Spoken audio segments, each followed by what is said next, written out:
네, 우리 옆에 계신 분들과 한번 오늘 설교 제목으로 한번 인사하도록 하겠습니다. 네, 거듭나야 합니다. 이렇게 한번 인사하시겠습니다. 네, 교회에 오는 것도 중요하지만은 그것보다 무엇보다 중요한 것은 거듭나야 하는 것입니다. 네, 유대인들은 어떻게 구원을 받는다라고 생각을 했는가 하면요. 유대인들은 자연적인 혈통에 의해서 구원을 받는다고 생각을 했습니다. 그래서 유대인은 유대인의 혈통에 의해서 태어나야 이제 하나님의 자녀가 되는 것이죠.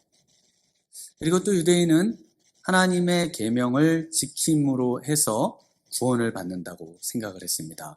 날 때부터 할례를 받고 또 안식일을 지키고 기타 여러 절기를 포함한 십계명을 포함한 613가지의 그런 계명 조항들이 있습니다. 이런 계명들을 성실하게 지켜나갈 때 하나님께서는 구원을 주신다라고 생각을 했습니다. 그래서 오늘 예수님께서 예수님에게 찾아와서 성전의 유월절에 행하신 표적, 성전 청결을 포함한 많은 다양한 표적들을 예수님이 보여주시자 이 니고데모라고 하는 사람이 밤에 조용히 예수님께 찾아와서 예수님에게서 하나님의 하시는 역사를 묻고 알고자 합니다. 그때 예수님께서 단도직입적으로 거듭나야 한다라고 말씀을 하십니다. 예수님께서 거듭나야 한다라고 하시는 말씀은 사실은 이 니고데모가 그렇게 거듭나야 한다라고 생각을 해서 우리가 지금 이 거듭나야 한다라는 말을 쓰고 있는데요. 실제로는 예수님께서는 위로부터 나야 한다라고 말씀을 하고 계시는 겁니다. 네, 그래서 이 니고데모라는 분이 이제 지금 오늘 예수님께 그 많은 표적을 보고 그것을 좀 더 알고자 해서 찾아온 그런 유대인이 되겠습니다. 이분이 어떤 분인가 하면요. 이분에 대해서 잠시 소개를 드려보면 이분은 유대인들의 지도자 중에 한 사람입니다. 그 말은 산헤드린 공회원 중에 속해 있다라고 말할 수 있겠습니다. 산헤드린 공회의 모습은요. 네, 그 오른쪽 아래에 보면 성전이 있고 성전 서쪽에 보면은 약간 그 산헤드린 공회가 모이는 그 공간이 이렇게 조금 표시가 되어 있습니다. 잘 안 보이실 수 있는데요. 거기에 항상 모여서 이제 저렇게 71명이 모여서 이제 회의를 합니다. 그래서 저기는 의회 같이 이제 모여서 또 법을 제정하기도 하고 또 그것을 실행하기도 하는 여러 가지 기능을 다 총괄하는 그런 곳입니다. 최고의 기관이죠, 유대인의. 그래서 가장 가운데에 누가 앉아 있냐면 대제사장이 앉아 있습니다. 그리고 한쪽 편에는 사두개인들이 35명이 앉아 있고 또 다른 편에는 바리새인들이 35명이 앉아 있습니다. 그래서 저분들은 이 사회에 가장 존경받고 덕망이 있고 성경 지식도 가장 뛰어나고 또 누구보다 경건하다고 알려지는 바로 장로에 속하시는 분들이 바로 저기에 앉아 계시는 분들이 되겠습니다. 그래서 오늘 찾아오신 바로 이 니고데모도 사람이 어떻게 늙으면 다시 날 수 있겠습니까? 라는 말을 통해서 자신의 나이가 상당히 나이가 들었음을 보여주고 있습니다. 그래서 이 니고데모도 저 안에 앉아 계시는 한 분이십니다. 그 중에 바리새인과 사두개인 중에 바리새인이라고 알려져 있습니다. 그래서 이 바리새인이라고 하는 말은 우리가 예수님께 늘 꾸지람을 듣고 또 저주를 받고 그래서 굉장히 나쁜 사람들로만 인식을 하시긴 하지만요. 그런데 이 분들은 굉장히 경건하신 분들입니다. 정말 하나님의 말씀을 위해서 바리새라는 뜻 자체가 분리되다 이런 뜻이거든요. 세상과 분리돼서 철저하게 하나님께 자신을 드리고 하나님의 말씀과 경건에 온 삶을 드리는 그런 분들이 바로 이 바리새인들입니다. 그래서 가끔 이제 훌륭한 목사님이 우리가 바리새인만큼만 하자. 바리새인만큼이라도 하자. 이런 이야기를 하시는데 바리새인이 돼서 외식하는 사람이 되자는 말이 아니라 하나님을 향한 경건이 이분들에게만큼 좀 미쳐야 되지 않겠는가 이런 의미로 바리새인을 또 이 좋은 면을 말씀하시기도 합니다. 그런데 이분이 저렇게 모든 하나님의 말씀을 누구보다 잘 알고 그리고 하나님께 어떻게 하면 구원받아야 되는지에 대한 구원의 도리도 알고 그리고 성경의 모든 것을 깨닫고 사람들을 지도하는 그런 선생님이십니다. 그래서 예수님께 와서 그 모든 것을 동일한가 이렇게 확인하고자 했을 때 예수님께서 아주 그냥 돌직구를 날리신 거예요. 거듭나야 한다. 너는 거듭나야 한다. 라는 말씀을 그냥 예수님께서 바로 얘기를 하십니다. 그러니까 혈통으로 구원받고 율법을 지킴으로 구원을 받는다고 생각을 했는데 예수 믿는 사람에게서 태어나면은 당연히 구원받고 또 주의를 잘 지키고 헌금 생활 잘하고 여러 봉사를 잘하면 다 구원받는다고 생각했는데 예수님께서 그냥 이 자리에다가 거듭나야 한다. 거듭나야 구원받는다. 이 말씀을 하시는 것하고 똑같은 겁니다. 그러니까 이 거듭나야 한다라는 이 말을 듣자 니고데모가 어떤 생각을 했는가 하면요. 사람이 어떻게 어머니 뱃속에 들어갔다가 다시 나올 수가 있는가 이렇게 생각을 한 거예요. 근데 예수님은 원래 뭐라고 말씀하셨는가 하면은 위로부터 나야 한다라는 말씀을 하신 겁니다. 근데 위로부터 난다는 말이 도저히 이해가 안 되기 때문에 어떻게 위로부터 나나? 이게 도대체 무슨 말인가? 그래서 이 말을 이 니고데모가 바꿨습니다. 거듭나는 것으로 이해해서 어떻게 거듭난다는 것입니까? 라는 것이죠. 그래서 이분도 예수님을 유심히 보니까 뭔가 하나님을 향한 열심과 또 하나님이 보여주시는 표적들을 행하고 있어요. 그래서 예수님을 좀 믿고자 하는 마음, 또 약간 믿는 마음도 있고 그래서 왔는데 뭐가 부족했는가? 예수님이 그 부족을 정확하게 꼬집으셨습니다. 거듭나지 않았다는 거예요. 거듭나지 않고도 얼마든지 하나님을 향해서 일하고 또 하나님의 이 최고의 기관까지도 갈 수 있는 겁니다. 예전에 어떤 선교 단기 선교회 갔더니 어떤 사모님께서 거기서 이제 복음을 전하고 예수 믿고 아이들이 막 눈물 콧물 흘리면서 그 장면을 보고 저도 드디어 거듭났습니다. 이런 고백을 하시는 그런 충격적인 이야기를 들은 적이 있습니다. 우리가 거듭나지 않고도 하나님의 일을 할 수 있고 거듭나지 않고도 최고의 이런 산헤드린 공회의 최고의 지도자가 영적인 지도자가 될 수도 있다는 것이죠. 그래서 이 위로부터의 태어남을 성경에서는 중생이라고 말합니다. 중생, 또 신학적으로도 중생이라고 말하는데요. 디도서 3장 5절에 보면 이런 말씀이 있습니다. 우리를 구원하시되 우리의 행한 바 의로운 행위로 말미암지 아니하고 오직 그의 긍휼하심을 쫓아 중생의 씻음과 성령의 새롭게 하심으로 하셨나니. 그래서 우리의 구원이 우리의 행함이나 의로운 행위로 되어지는 것이 아니라는 게 일단 중요합니다. 그러면 어떻게 되는가? 중생, 다른 말로 성령의 새롭게 하심으로 된다라고 디도서에서도 동일하게 말씀을 하고 있습니다. 그래서 오늘은 이 거듭남이 무엇인가, 우리가 위로부터 난다고 하는 이것이 무엇을 의미하는지, 또 이 거듭나려고 한다면 어떻게 이 거듭남이 되어질 수 있는지, 또 거듭난 사람의 특징은 또 어떤 특징들을 가지고 있는지 이것들을 같이 생각을 해보고자 합니다. 왜냐하면 이 거듭남이 가장 중요하기 때문에 그렇습니다. 동일하게 나는 거듭났는가를 점검해 보시는 그런 시간이 되시면 좋겠습니다. 첫 번째로는 거듭남이란 무엇인가? 우리 3절을 한번 같이 읽어보겠습니다. 시작. 예수께서 대답하여 이르시되 진실로 진실로 내게 이르노니 사람이 거듭나지 아니하면 하나님의 나라를 볼 수 없느니라. 네, 예수님께서 위로부터 나야 한다 라고 말씀을 하셨습니다.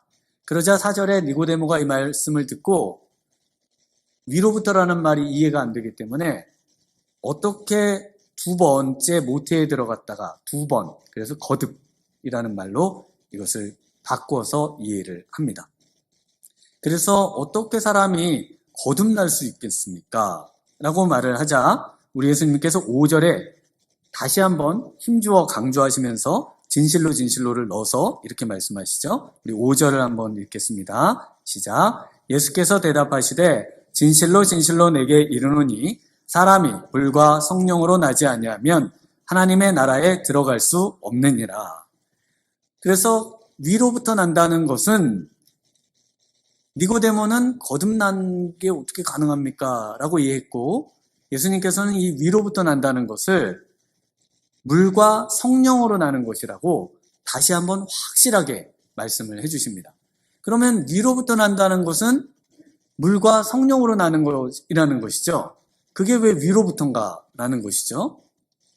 그래서 이 물과 성령에 대해서 많은 분들이 이 물과 성령은 대치되는 것이다. 물은 인간적으로 나는 거고 성령은 하나님이 주시는 것으로 나는 거고 뭐 이런 식으로 다양하게 이제 해석들을 하는데요. 그런데 이 D.A. 카슨이라고 하는 아주 유명한 신약학 또 요한복음에 아주 중요한 주석을 쓰신 분인데 이곳에 살펴보니까 이분이 이 구절을 세 가지로 압축해서 이해를 해야 한다. 이렇게 말씀을 하셨습니다. 첫 번째는 물과 성령이라고 하는 것은요. 이것은 하나의 통째의 업구로 봐야 한다는 겁니다. 이것은 물 따로 성령 따로 이렇게 이해하면 안 되고 물과 성령을 하나로 이해해야 한다는 것이죠. 그 다음에 이 물과 성령은 중생, 위로부터 남의 기원이다 라는 점을 강조했습니다. 여러분도 아마 성경을 보시면 지금 동일하게 이해를 하실 수 있으실 거예요. 물과 성령으로부터 나야 위로부터 나는 거니까 중생의 기원이 물과 성령으로부터겠죠. 그 다음에 세 번째로는 10절에 이 니고데모를 꾸짖으면서 이스라엘의 선생이 돼서 이걸 모르느냐라고 하셨거든요. 그래서 이스라엘의 선생 정도라면은 그거보다 뛰어난 바로 이 니고데모 최고의 수장 아닙니까? 니고데모가 모른다는 것은 있을 수가 없는 일이다 라고 하시면서 구약성경에 누구라도 구약성경을 조금이라도 안다면은 이것을 이해할 수 있다라고 말씀을 하고 있습니다. 우리가 하나님의 코스모스, 하나님의 만든 이 세상이 어떻게 만들어졌습니까? 태초에 말씀이 계시니라 라는 말씀을 통해서 창세기 1장 1절에 태초에 하나님이 천지를 창조하시니라 라는 말씀으로 우리가 지금 이해하고 있지 않습니까? 그러면 2절에는 어떻게 되어 있을까요? 창세기 1장 2절에 보면은 이렇게 연결되어 있습니다. 땅이 혼돈하고 공허하며 흑암이 깊음 위에 있고 하나님의 영은 수면 위에 운행하시니라. 네, 2절에 보면은 물과 성령이 나오나요? 창세기 1장 2절에 물과 성령이 나옵니까? 네, 나옵니다. 네, 일단 하나님의 영 나오죠? 하나님의 영이 수면 위를 운행하셨잖아요. 그럼 수면은 뭐죠? 물 위죠. 그래서 물이 나옵니다. 그래서 성령과 물과 성령이 창세기 1장 2절에 나와요. 네, 그래서 고대의 그 우주관을 잠깐 보시면요. 네, 고대의 우주관은 오늘날의 자연의 우주관이 아니라 성경에서 이런 우주관을 가지고 성경이 기록되고 있습니다. 그래서 가장 가운데의 하얀 거, 가장 넓은 부분을 차지하고 있는 게 바로 땅, 지구입니다. 그리고 그 땅의 아래쪽을 이제 스올. 그래서 우리가 죽어서 천국 안 가면 어디 가세요? 지옥을 가야 되잖아요. 그때 땅 아래 감옥이 있는 거잖아요. 지옥이라고 했을 때 저 땅 아래를 이해를 하게 되고요. 그리고 그 위에 땅 위에 하얀색으로 되어 있는 게 구름입니다. 구름. 그리고 이제 그곳에서 왼쪽에 반짝반짝 빛나는 큰 게 태양, 또 오른쪽에 있는 것들이 별들이 이렇게 하늘에 있는 것을 보실 수가 있습니다. 그런데 이 전체를 싸고 있는 것, 전체를 싸고 있는 게 뭘까요? 이게 물입니다. 그래서 물로 싸고 있다고 이해를 해요. 고대인들과 히브리. 그래서 이 구조로 성경을 보시면은 성경이 이렇게 지금 이 구조로 말씀을 하고 있구나. 또 요한계시록에도 하나님의 보좌가 있고요. 그 앞에 불이 섞인 유리바다, 또 바다가 나오죠. 네, 바다. 바로 그 싸고 있는 그 곳인데요. 물인데요. 그 물의 그 위에, 그러니까 성령이 그 물 위에 어떻게 운행하고 계시다. 그래서 창조는 어떻게 일어난 것일까요? 창조는 바로 그 하나님께서 그 물과 성령을 통해서 그곳으로부터 이제 그 우리가 아는 이 코스모스, 우주를 만드셨습니다. 마찬가지로 지금 그 하나님이 계신 곳은 그러니까 물 위죠. 물 바깥인데 거기를 그래서 우리가 보통 3층 천이라고 부르잖아요. 그 이유가 땅이 있고 땅 위에 구름이 있는 하늘이 있죠. 그 다음에 하늘 위에 우주가 있잖아요. 그 우주 위에 물 너머의 하늘이 있죠. 그래서 3층 천이라고 이렇게 부르고 하늘들 위의 하늘이라고 부르고 이렇게 하나님이 계신 곳을 그런 식으로 성경에서 표현을 해주고 계십니다. 그래서 이 위로부터, 니고데모는 거듭이라고 이해를 했던 이 위로부터라는 말을 어떻게 이해할 수 있는가 하면요. 바로 저 창조의 그런 일이 일어난 것과 동일하게 하나님께로부터 그 일이 일어난다. 하늘로부터 일어나는 새 창조를 의미하고 있습니다.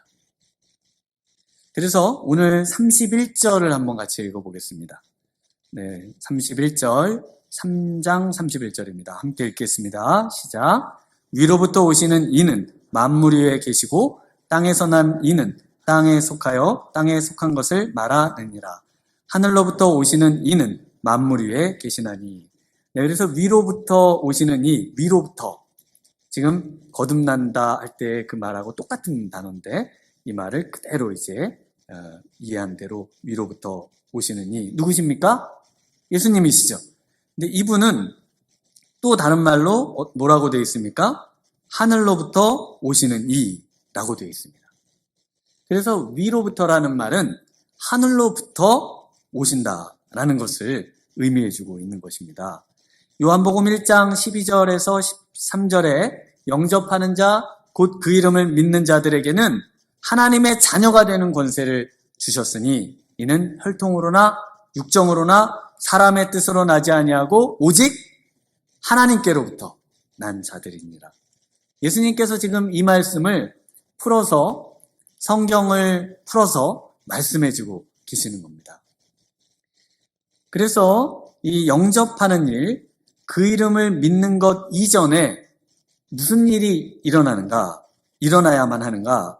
바로 중생, 위로부터 남, 하늘로부터의 잉태가 있어야만 한다는 것을 말씀해 주고 있습니다. 그런데 이 제일 중요한 거는요, 이 세상의 노력으로 이 세상이 우주가 만들어졌습니까? 절대 그럴 수가 없잖아요. 마찬가지로 하늘로부터 난다는 것은 우리의 어떤 노력이나 또 우리의 어떤 뭔가가 개입되지 않고 전적으로 하나님의 일이라고 말씀하고 계십니다. 그래서 우리의 구원은 100% 하나님께서 역사하셔서 일어난 일인 거예요. 우리가 거기에 조금이라도 뭐를 보탤 수 있는 게 아닙니다. 우리는 철저하게 수동적이고 철저하게 그냥 생명으로 나온 존재들인 겁니다. 이것은 전부 하나님이 하신 일들이에요. 하나님만이 하신 일이라고 말씀을 하고 있습니다. 수정란이 어머니 자궁에 착상이 되는 것, 이것을 임신이라고 하잖아요. 그래서 이번에 인공수정으로 또 성공하신 우리 귀한 가정이 있는데 축하를 드리고, 정말 이 태아가 발생하는 것을 새 생명이라고 합니다. 하늘의 태아가 발생하는 것, 이게 어떻게 이런 일이 일어나는지 우리는 도저히 이해할 수 없고 알 수 없는데, 바로 이 위로부터의 태어나는 일이 일어난다는 것입니다. 이것이 거듭남의 의미예요. 그러면 두 번째로 어떻게 거듭남, 위로부터 날 수 있습니까? 우리 8절을 읽어보겠습니다. 8절 시작. 바람이 임의로 불매 내가 그 소리는 들어도 어디서 와서 어디로 가는지 알지 못하나니 성령으로 난 사람도 다 그러하니라. 네, 위로부터 난 사람은 다른 말로 8절에요. 성령으로 난 사람이라고 되어 있습니다. 네, 이 성령, 영인데요. 영과 바람이 같은 단어입니다. 그래서 바람과 영이 유비적으로 비슷한 면을 갖고 있는 거예요. 어떤 면을 갖고 있냐면 느껴지기는 합니다. 바람이 불면 이렇게 우리의 피부에 느껴지잖아요. 또 바람이 딱 불면은 소리가 싹 나잖아요. 그래서 바람을 보려고 하면 바람은 없죠. 마찬가지로 성령은 느껴지거나 또는 소리로 들리기는 하는데 그런데 볼 수는 없습니다. 그래서 바람처럼 현상만 있고 실체가 없습니다. 현상만 알 수 있는 거예요. 그러니까 니고데모가 도대체 어떻게 이런 일이 일어날 수 있겠습니까? 라고 9절에서 말하고요. 예수님께서는 이스라엘의 선생이 되고서도 그것도 모르냐고 계속 꾸짖습니다. 그러니까 이미 성경에 성령으로부터 나는 그런 인생이 있다는 것을 하나님께서 계속 구약 성경에 말씀을 해주셨다는 겁니다. 너무 많은 말씀을 해주셨거든요. 그 중에 에스겔 37장에 마른 뼈가 살아나서 군대가 되는 장면에 보면요. 골짜기만 가득한 그 뼈만 가득한 그곳에 에스겔을 하나님께서 데려가십니다. 그리고는 이 뼈들이 살아날 수 있겠냐고 물으셔요. 인간의 힘으로 어떻게 마른 뼈가 살아나서 인간이 될 수가 있겠습니까? 그런데 하나님께서 살아날 수 있다고 말씀하시고 그리고 말하라고 명령하라고 이제 에스겔에게 하시죠. 그러면서 이제 마른 뼈들이 살아나게 되는 장면을 아주 자세하게 설명해 주고 계십니다. 뼈에 처음에 힘줄이 붙어요. 그리고는 그곳에 살이 채워집니다. 그리고 거기에 가죽이 붙어요. 그런데 아직도 살아나지 않았습니다. 그러니까 생기에게 명해서 생기가 들어가서 살아나라고 명하자 생기가 들어가서 그 사람들이 살아나고 그리고는 군대를 이루게 됩니다. 그리고 바로 다음 13, 14절에 이렇게 하나님께서 말씀하십니다. 내 백성들아 내가 너희 무덤을 열고 너희로 거기에서 나오게 한즉 너희는 내가 여호와인 줄 알리라. 내가 또 내 영을 너희 속에 두어 너희가 살아나게 하고 내가 또 너희를 너희 고국 땅에 두리니 나 여호와가 이 일을 말하고 이룬 줄을 너희가 알리라. 여호와의 말씀이니라.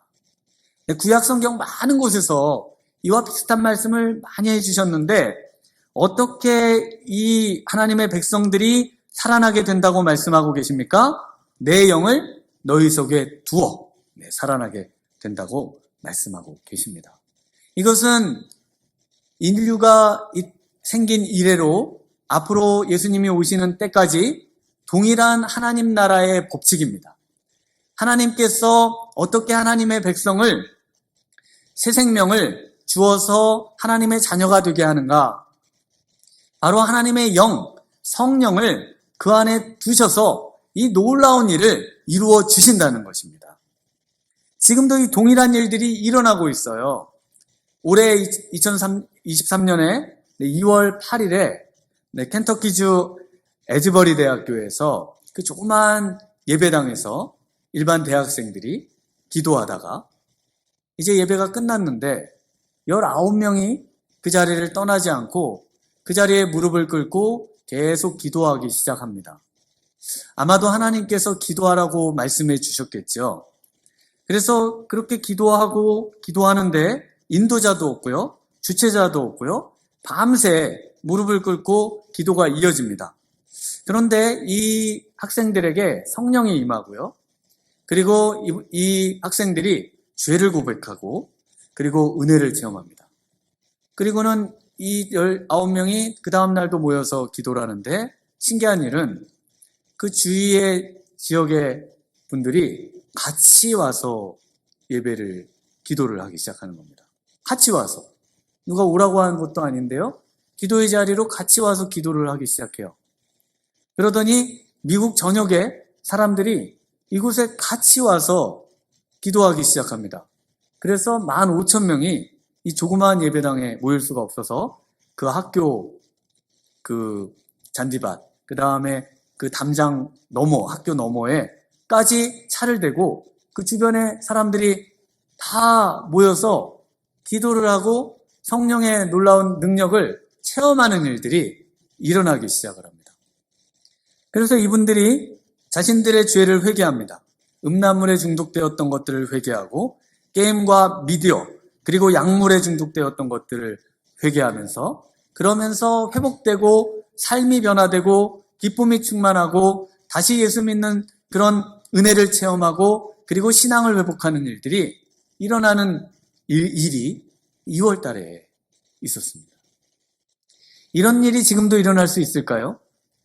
여러분이 생각할 때 오늘날 교회가 어떻게 정말 점점 성도들이 줄어가고 교회들이 어려움을 겪고 신학교도 이제 신학생들이 이제 가지 않는, 그래서 점점 신학생도 줄고 기독교회를 생각할 때, 여러분 생각할 때 너무나 참 이제 앞으로의 기독교에 소망이 있겠는가?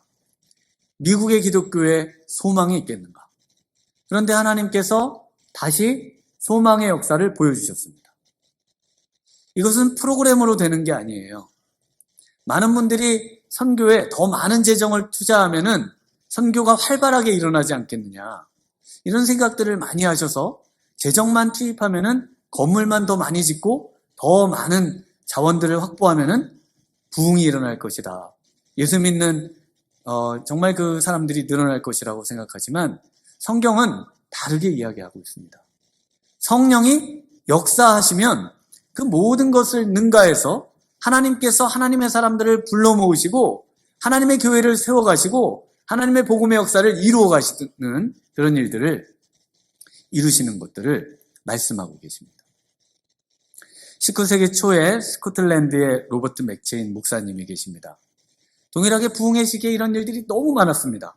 이 목사님은 29살에 이제 돌아가시게 됐는데요. 하나님께 부름을 받고 날마다 기도로 말씀을 준비하고, 그리고 이분이 강대상에 올라오기도 전에 사람들은 자신의 죄로 흐느낍니다. 그리고 이분이 강대상에 올라가면 사람들의 마음이 깨지고 성령이 역사하시는 것을 사람들이 느끼고, 그리고 모두 다 죄로부터 벗어나서 정말 하나님의 영광을 위해서 온 도시가 그리고 온 세계에 복음이 증거되는 일들이 일어나게 되는 것입니다. 이것이 하나님의 역사인 겁니다. 하나님께서 하늘을 가르시고 성령을 우리에게 보내주실 때만 역사가 일어나는 것입니다. 여러분의 자녀가 어떻게 변화될 수 있을까요? 정말 최고의 프로그램, 정말 많은 물질로 우리의 자녀들이 변화될 수 있을까요?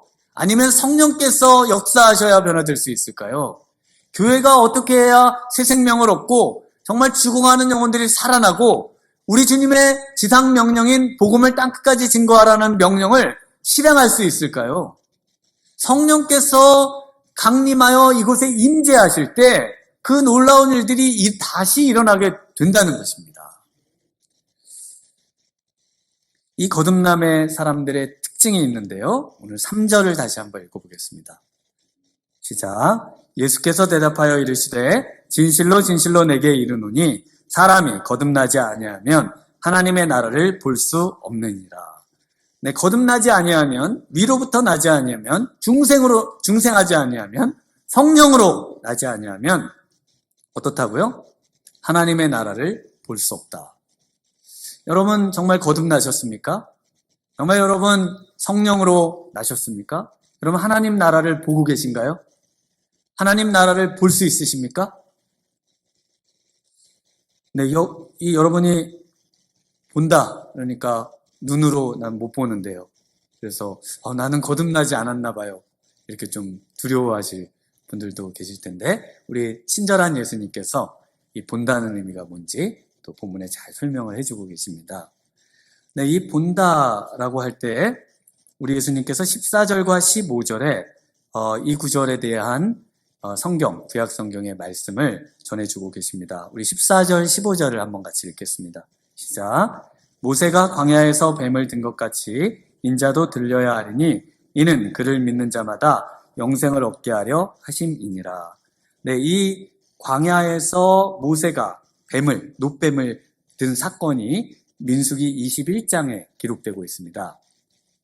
이스라엘 백성들이 나와서 이제 출애굽을 나와서 홍해를 그 놀라운 역사를 경험했지만 3일 만에 불평을 시작하더니 가는 곳곳마다 불평을 시작합니다. 그래서 우리 하나님께서 그 광야에 있는 불뱀은 크지 않고요. 뭐 조그만한데 그 회색 빛깔을 내는 땅 색깔하고 비슷합니다. 그런데 작은데 독이 있어요. 그래서 물면은 이제 죽습니다. 물리면 죽게 되는데 이 뱀을 보내서 이스라엘 백성들을 죽게 하십니다. 그리고 모세가 중보기도를 하고 그리고 하나님께서 백성들이 살아날 수 있는 길을 주셔요. 민수기 21장 8절에 이렇게 기록되고 있는데요. 여호와께서 모세에게 이르시되 불뱀을 만들어 장대 위에 매달아라. 물린 자마다 그것을 보면 살리라. 모세가 놋뱀을 만들어 장대 위에 다니 뱀에게 물린 자가 놋뱀을 쳐다본즉 모두 살더라. 그러니까 불뱀에 물려서 죽게 된 독에 물든 그런 사람들이 어떻게 살게 됐을까요? 장대에 달려있는 놋뱀을 보면 살죠. 장대에 단 놋뱀을 쳐다보니까 모두 살았습니다. 네, 혹시 장대에 단 지금 이제 느보산에 장대에 단 놋뱀 조형물을 보고 계시는데요. 그때 실제 그 장대에 단 놋뱀은 아니고 조형물로 이렇게 해놨습니다. 네, 그래서 그 장대에 단 놋뱀을 안 본 사람들은 왜 안 봤을까요? 저 같으면은 조금 믿음이 없더라도 이렇게라도 한번 보면 산다는데 그래도 이렇게 좀 조금이라도 이렇게 볼까 말까 이렇게라도 그냥 볼 수도 있지 않을까요? 네, 이렇게 힐끗 본 사람도 살았을까요? 죽었을까요? 이렇게 조금 살짝 살았을까요? 죽었을까요? 살았죠. 살았습니다. 근데 무조건 어떻게든 보기만 하면 사는 겁니다. 안 보는 거는 어떻게 해야 안 볼 수 있나요? 진짜 눈 딱 감고 죽을 때까지 안 봐야 안 보는 겁니다. 그쵸? 생각해 보세요. 어떻게 안 볼 수가 있어요? 거기서 가능하면 내가 봐야지. 이렇게 하다 보면 보게도 되잖아요. 실수로라도 볼 수 있고 보게 되고 보는데 그런데 이 안 본 사람들은 진짜 죽어라 안 본 겁니다. 어느 정도 안 봤냐면 내가 절대로 하나님이 하신 말씀은 신뢰할 수 없고 죽어도 내가 보나 봐라. 그렇게 안 본 사람이 결국 죽고 그런 사람들이 가는 곳이 어디예요? 지옥입니다. 내가 절대 하나님이 계신 곳 내가 가나 봐라. 하나님이 구원의 방편을 주셨다고? 내가 절대 그거 내 믿나 봐라. 내가 지옥에 가는 한이 있어도 하나님이 하신 거는 절대 안 믿는다. 이런 사람이 지금 가는 게 지옥입니다. 그래도 조금 믿어볼까? 그래도 조금 한번 교회 가서 천국 갈 준비 해볼까? 이런 분들은 어떻게 될까요? 구원 받는 거예요. 우리 하나님 좋으신 분이십니다. 그거를 정확하게 거기에 뱀이 어떻게 정확하게 그걸 진짜 쳐다 계속 보고 있어야만 구원 받는 게 아니고요. 보기만 하면은 구원을 받는 겁니다. 우리 예수님이 이 구절을 다시 뭐라고 말씀하셔요? 14절, 15절 읽으신 구절에 그거를 보는 자를 뭐라고 그래요? 그를 믿는 자라고 하죠. 믿는 자. 그래서 본다고 하는 것은 믿는다고 하는 거하고 똑같습니다. 그걸 보면 삽니다. 그랬어요. 모세가. 그러면 그걸 보려면은 마음 안에 믿음이 보면 살 수도 있어 라고 하는 그 믿음이 조금이라도 들어와야 보죠. 절대 말 같지도 않은 소리입니다. 죽어도 안 봅니다. 전 안 믿습니다. 그런 사람은 죽는 거고요. 그래도 살 수도 있지 않을까? 그리고 보면 그 사람은 믿음이 있는 거예요. 이거를 뭐라고 한다고요? 본다라고 말씀하고 계시다는 겁니다. 그래서 거듭난 사람은 첫 번째로 특징이 뭐냐면은, 증거가 뭐냐면 예수님을 믿습니다. 믿어요. 믿는지 어떤지 잘 모르겠는데 저는 일단 믿어요. 믿고 싶어요. 믿어요. 믿습니다. 잘 모릅니다. 믿습니다. 구원받으시는 거예요. 네, 그 씨가 안에 있으신 거예요. 예수님을 믿는다고 고백하시면은 어떻게 별로 이렇게 사람이 아직 좀 덜 되신 것 같은데요. 그 믿는 게 좀 진짜가 아닌 것 같은데요. 그러나 그 안에 생명이 있는 거예요. 생명이 있는 거라니까요. 생명은 여러분들이 그렇게 있다 없다를 판단하실 수 있는 게 아니에요. 위로부터 났기 때문에 생명이 있는 겁니다. 그래서 요한복음 1장 12절에 영접하는 자, 곧 그 이름을 믿는 자들에게는 하나님의 자녀가 되는 권세를 주셨으니. 네, 그 다음에 두 번째는요, 하나님의 나라, 천국을 본다고 하셨죠. 진실로 진실로. 그러니까 하나님 나라 천국을 어떻게 하는 사람? 믿는 사람입니다. 천국이 있음을 믿으십니까? 여러분 믿으세요? 그러면 그 씨앗이 여러분 안에 있는 거예요. 새 생명이 있는 겁니다. 거듭나신 거예요. 위로부터 나신 거고요. 성령으로 나신 겁니다. 그래서 천국에 있다는 걸 믿기 때문에 5절에 뭐라고 하십니까? 천국에 들어갈 수 있다고 하시는 거예요. 여러분이 그걸 믿으니까 들어갈 수 있는 겁니다. 여러분, 천국이 어떤 곳일까요? 천국. 네, 두 수도사님이 계셨습니다. 이 수도원에서 이 두 수도사가 날마다 천국 이야기를 해요. 천국은 아마 이 금으로 쫙 길이 깔려 있지 않을까? 천국에 가면은 어떤 분은 면류관을 쓰고 또 어떤 목사님은 개털모자를 쓴다는데 정말 개털모자도 있을까? 이래가면서 두 분이 평생 천국 이야기를 막 하십니다. 그러면서 이제 이 두 분이 약속을 해요. 어떤 약속을 하냐면은 천국에 먼저 가는 사람이 꼭 꿈에 나타나가지고 천국이 우리가 말한 거하고 같은지 아니면 어떤지 말해주기로 약속을 했습니다.